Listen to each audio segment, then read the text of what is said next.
Welcome to Chris Cast Season 2, Episode 14.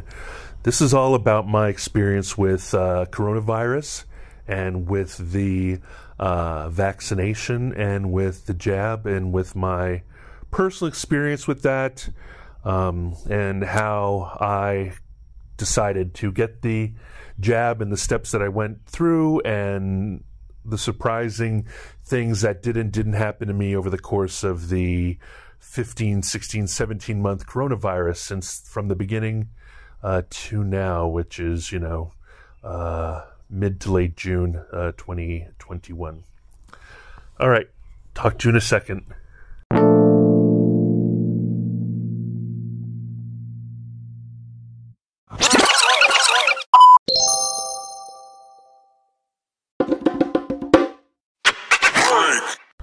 Welcome back to Chris Cast, Season 2, Episode 14, Coronavirus, vis-a-vis Chris Abraham.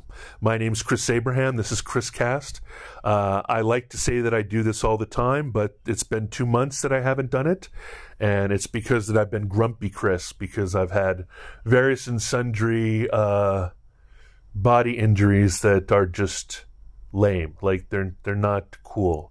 I talk about it in my previous episode. One was a pinched back nerve. One was a bunch of scalding hot oil on my foot, my bare foot. And the third one is sciatica. Sciatica! Anyway, on to the coronavirus. So my very last time out playing with people was with my friend Zandria, and it was the 10th or 11th, the 10th of March 2020, and we met up at tapas at hey Google, what's the tapas restaurant in Crystal City? Hey Google, what's the tapas restaurant at Crystal City? Jaleo. Here you go. Jaleo. Yeah, it was Jaleo's in Crystal City. And I was with my friend Zandria, and we were drinking. And I hadn't heard much about the coronavirus, to be honest with you. Maybe something in Washington State, maybe something in Wuhan. But nothing much, right? But not long after that, everything closed down, which didn't affect me much at all because I am a monastic, I am a capitalist monk, I'm monastic, I am a ascetic, I'm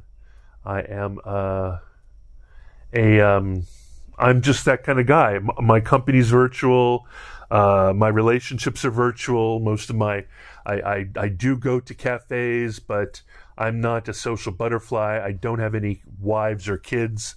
I have a bunch of ex-wives who I've never gotten married to, and I love them very much. But I've never been married, so I don't have any kids.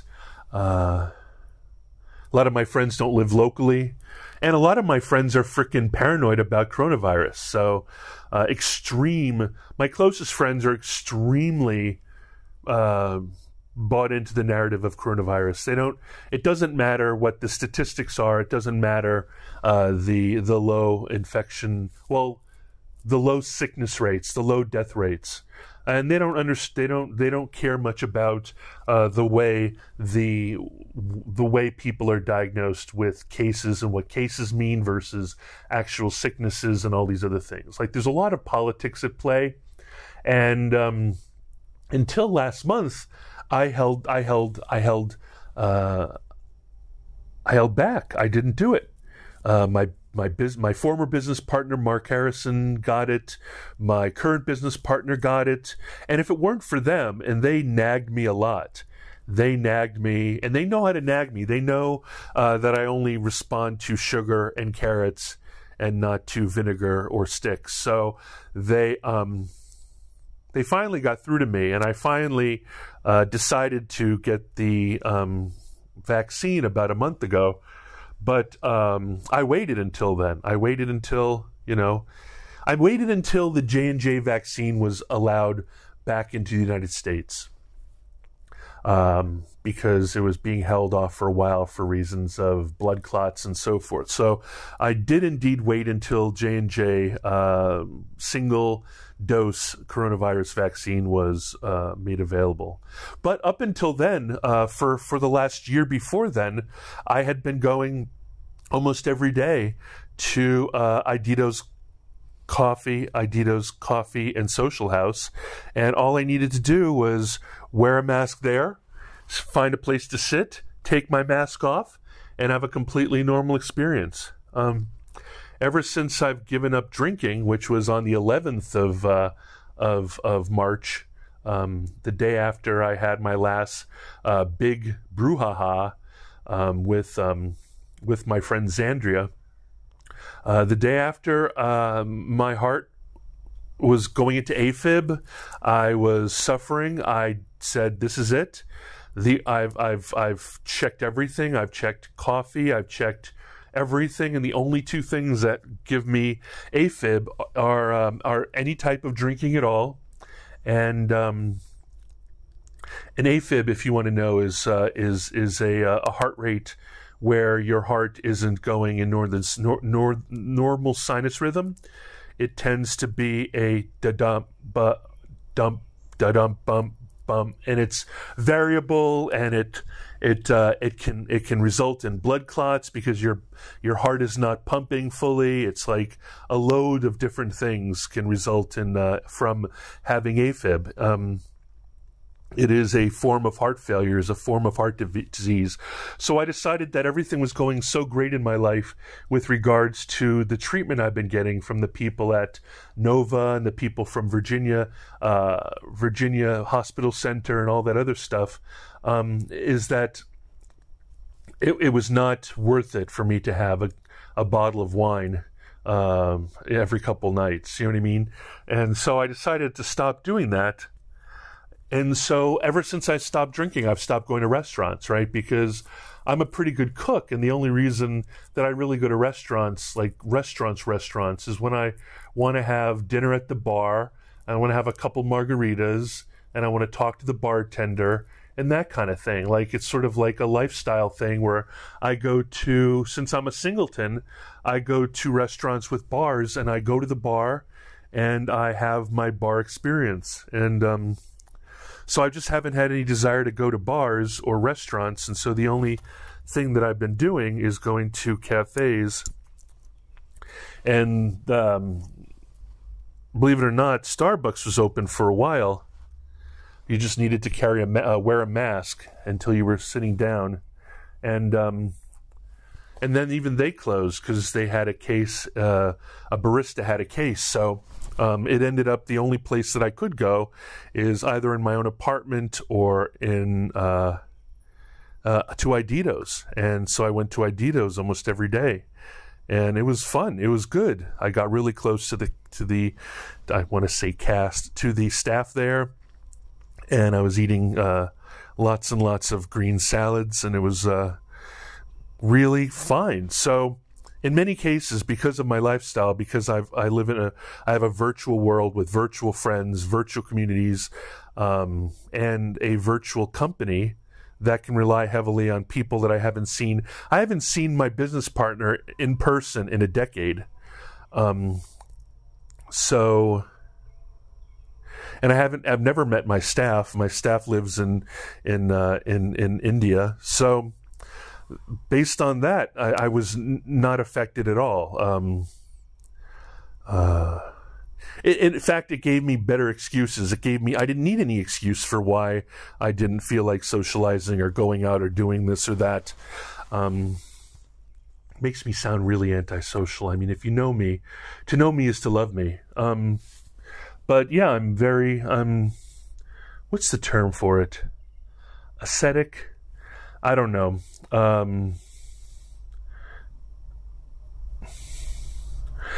Hey, Google, what is the big museum in St. Petersburg, Russia? Sorry, I don't know how to help with that. Hey, Google, what are the museums in St. Petersburg, Russia? Hermitage Museum.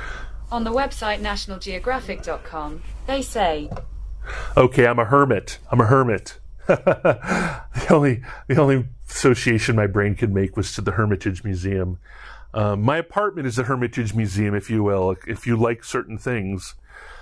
So I didn't get it. I didn't get it March, April, May, June, July, August, September, October, November, December, January, February, March, April, and then I got it, let's see, what day did I get it?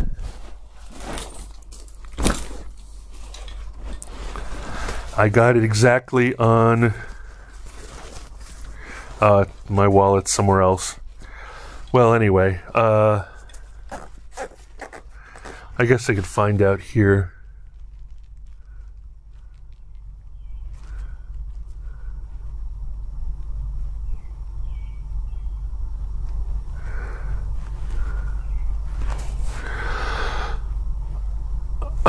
Here we are. No, that's Dan's. Dan even got his, my business partner, Dan, even got his on March 2nd and March 30th this year. So, here we go, May 23rd. So, it hasn't been even a month yet. It's been 28 days. So I got my J&J vaccine at the pharmacy at my local Giant on 9th Road South in Arlington, Virginia, South Arlington, Virginia, Penrose Square. So the pharmacist named York, Y-O-R-K, she asked me if I wanted Moderna or if I wanted J&J, and I just decided to get J&J since I'm already on blood thinners for my AFib. So I did that, and I don't even know. Like, did the jab cause my sciatica? Did the jab cause? I don't know. I doubt it. I have a history of it. I've had it this bad before. So, but with all the terrible things that have happened or have been happening to my body over the last 3 years, 4 years, 5 years, I can't even tell what the effects of the COVID vaccine, the coronavirus COVID-19 vaccine, would be on my body. I mean, so I guess it's been 28 days. So technically speaking, I'm vaccinated. So let's all hug each other. Anyway, in my previous podcast, my previous episode, I talked about how frustrated I've been with lower back pain, and then with a third-degree burn on my foot from stupid oil splattering on my foot while I was cooking, and then to this sciatica that I'm suffering through now. I'm so desperately sad about it. I'm happy about my sinus rhythm that my heart is having. That's good news, and I'm happy with the way things are going with my company. That's good news. I'm going to see my cardiologist tomorrow, my specialist electrocardiologist tomorrow, and I can show off my heart that's bumping correctly. And alles klar. So anyway, so I'm vaccinated, but I was hesitant. I didn't see the statistical reason to do it.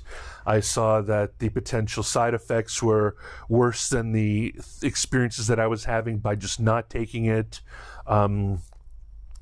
Every single rational bone in my body, if I detached myself from propaganda programming and this confluence of Anthony Fauci as Jesus and this concept of science being some sort of excuse for doing something, even after removing all of those deeply skeptical feelings that I had, not based on being conservative or libertarian, but just based on looking at the numbers for half a second, right?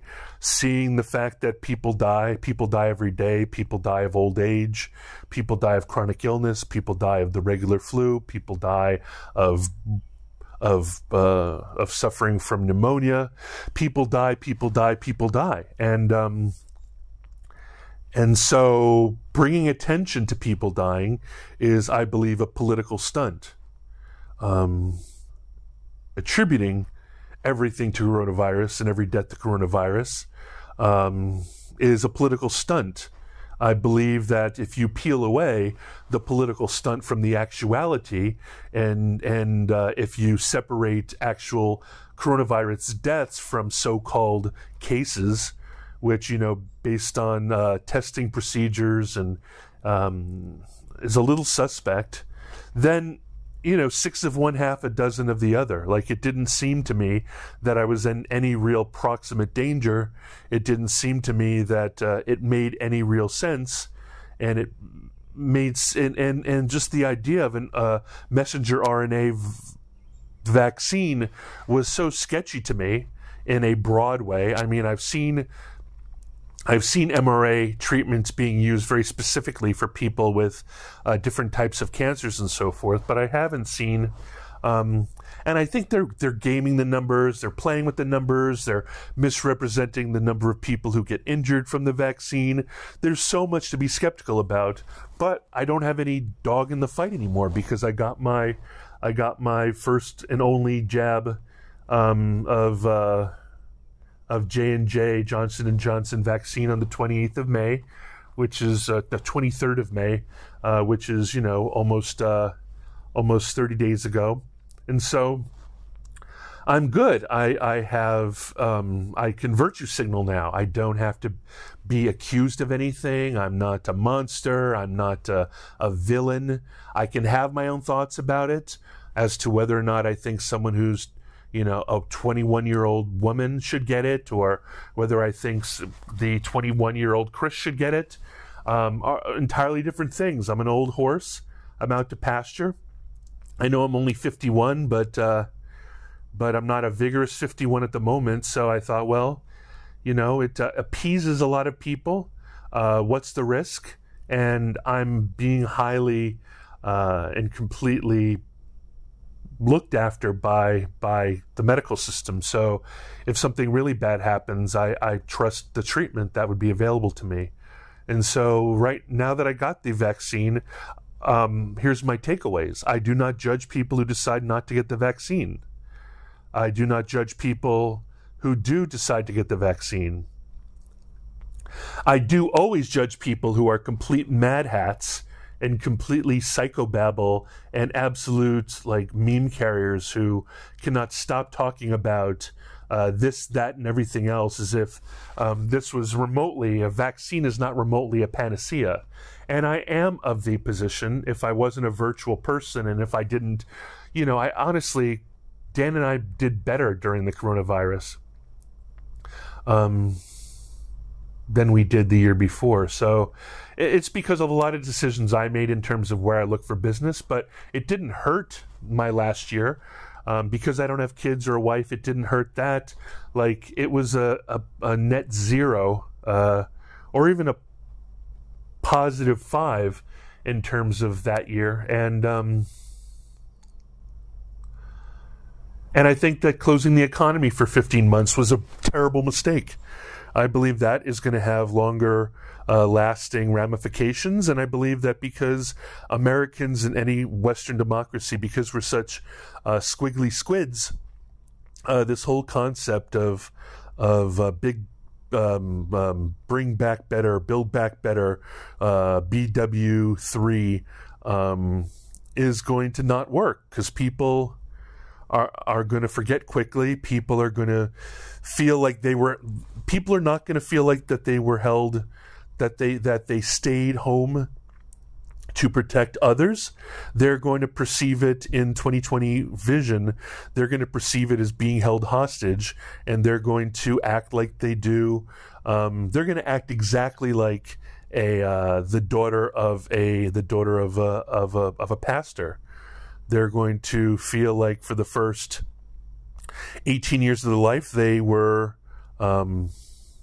restricted, and now they're going to go out and the first thing they're going to do is sign up for TikTok and OnlyFans, right? There's going to be a huge sexual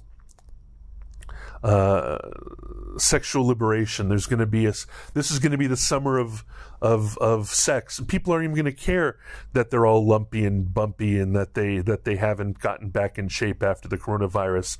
They're going to have lots and lots of sex, and they're going to have lots and lots of fun, and it's going to be crazy, and there's going to be a lot of shootings and a lot of killings because people take guns to parties because there's testosterone in parties and clubs, and because that's the culture, and it's not a gun thing, because that's certainly, killing people is not a gun culture thing. Killing people is a crime culture thing. So it's going to be a wild next 2 years. It'll actually be more destructive by and large.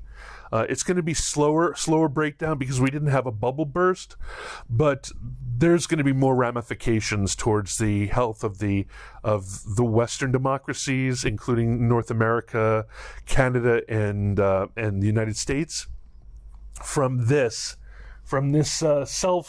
self-delivered injury than from 2008, 2007, from the financial crisis. This is definitely, I mean, look at this. You're seeing, no matter what they're calling it, and even though they're calling it temporary, I lived through the 70s. I was barely sentient, but I was there, and it's really hard to rein in. It's a delicate game to rein in interest rates, or there being a inflation. Once it started, once inflation started, once supply lines are broken, like, there's going to be a lot of bump. There's going to be a lot of what is it called when your engine, there's going to be a lot of, what's the term when you have a single cylinder motor and you're at the wrong rev and the wrong gear, called lugging. There's going to be a lot of lugging associated with the economy going forward, and I don't know, it'll probably be for years. And it's going to be, and there is a coordinated desire to build back better, and that build back better is probably based on a template more like Denmark, or more like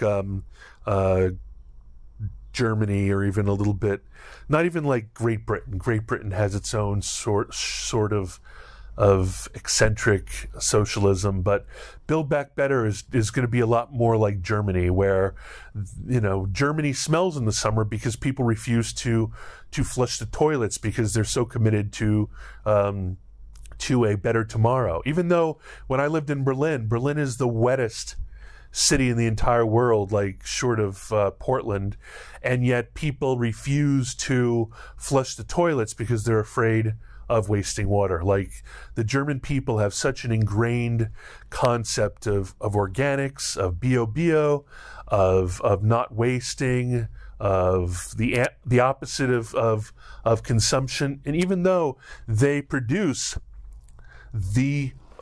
all of the luxury brands in the entire world, short of French and Italian luxury brands, when it comes to something with a motor, they own and rock everything, and conspicuous consumption and the purchase of automobiles and motorcycles, I mean, and even watches and everything else. They behave one way when it comes to their economy, but things are completely different when it comes to the way they behave, and they have Build Back Better. They are actively anti-racist. They're actively anti-fascist. They're actively anti-waste. They're actively pro-environmental. They're actively anti-GMO. They're actively, at a certain class, they're actively vegan and vegetarian. And so as a result, I believe that Build Back Better is going to be a movement towards making America sustainable and definitely more woke. And we'll see if people are willing to do that. Let's see if being woke and being and getting your liberties back are going to, what's the thing? Hey, Google, what is Rumspringa? According to Wikipedia, Rumspringa, also spelled Rumspringe or Rumspringa, is a rite of passage during adolescence, translated in English as jumping or hopping around, used in some Amish communities. There you go. This is going to be America's Rumspringa. Rumspringa. I'm going to have to share that on social media because I think that's going to catch on. But it's a niche thing, right? Not everybody knows what Rumspringa is. So, and I'm not Amish. Google's asking me if I'm Amish. No, I'm not Amish. Anyway, so that's my take. My take is if I did not receive 8 months worth of constant, actually, hey Google, when was Pfizer vaccine? Sorry, I don't know how hey to Google, help with that. When did Pfizer vaccine, COVID-19 vaccine start? Here's a summary from the website fda.gov.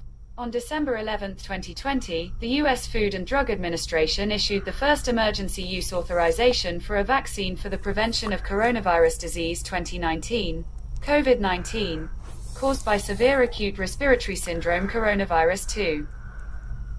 January, February, March, April, May, June. Well, I only took 6 months, but I wouldn't have got it at all were it not for the peer pressure by Dan Kruger and Mark Harrison. And honestly, they had, and the fact that I wouldn't lie about something like that. I could have just told them that I got it. I could just tell anybody that I received it. But I don't lie like that's not the kind of lies that I do. I don't do like straight on lies. Like I had a friend named Nicole Wilson who loved to go to bars and lie to men. Like she could not go to a bar without completely lying to men about what her name was, about where she was from, about what her first language was. That was her biggest joy. Of course, she was incredibly hot. I mean, like super hot. And I guess super hot blonde girls with blue eyes and little tiny noses can do that kind of thing. But that's not my vibe. My vibe is I have to live a life that's at least interesting enough to have a half an hour conversation with someone about. I held to that pretty well until my last company fell apart, and I think I did a good job with it. Since then, I had amazing motorcycle trips and that kind of deal. But right now, my life isn't extremely interesting. So once I get past all these illnesses and sicknesses and injuries, man, I really got to change my way. Hold me accountable to this. If you wait long enough in this frickin' podcast, man, I'm going to make the next podcast about this. I'm going to have to make a bunch of commitments to all y'all, and you need to hold me accountable to them. Love you guys. Talk to you soon. I'll come back with all my 411, and thanks you very much.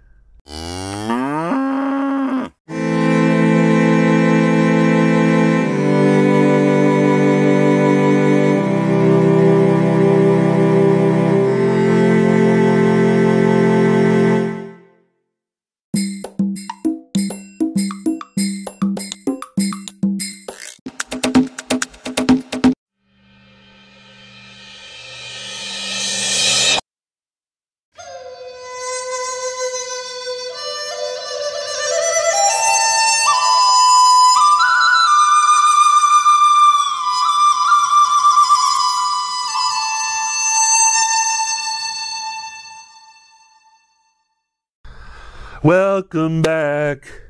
Welcome back. Welcome back. Welcome back. Hey, Season 2, Episode 14, Chris Cast. My name's Chris Abraham. These are the closing credits. My name's Chris Abraham. You can reach me at chrisabraham.com. You can have a meeting with me at calendly.com/chrisabraham/15. You can reach me on social media at Facebook, Chris Abraham, Twitter, Chris Abraham,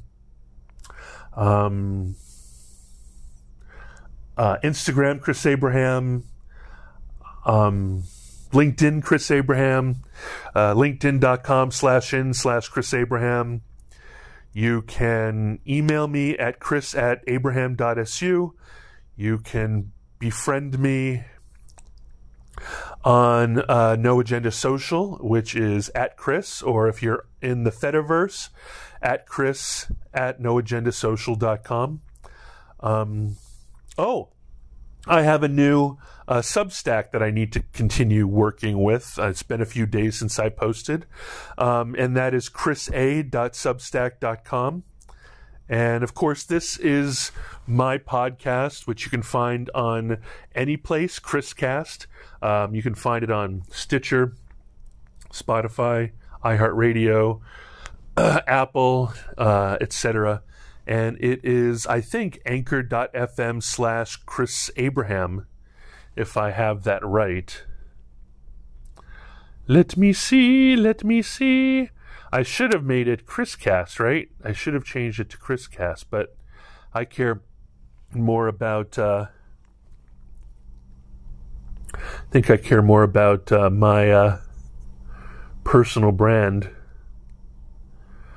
than I do the name of the podcast. So I think it is /Chris Abraham.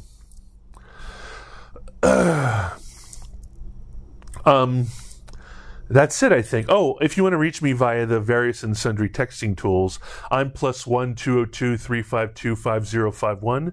So that can get you onto me on Signal and WhatsApp and Hangouts is chris@garriscorp.com and all that kind of fun stuff. So that's it. I think that's it. I will talk to you soon. Season 2, episode 15, which is about metanoia. And I'll see you then. Bye-bye.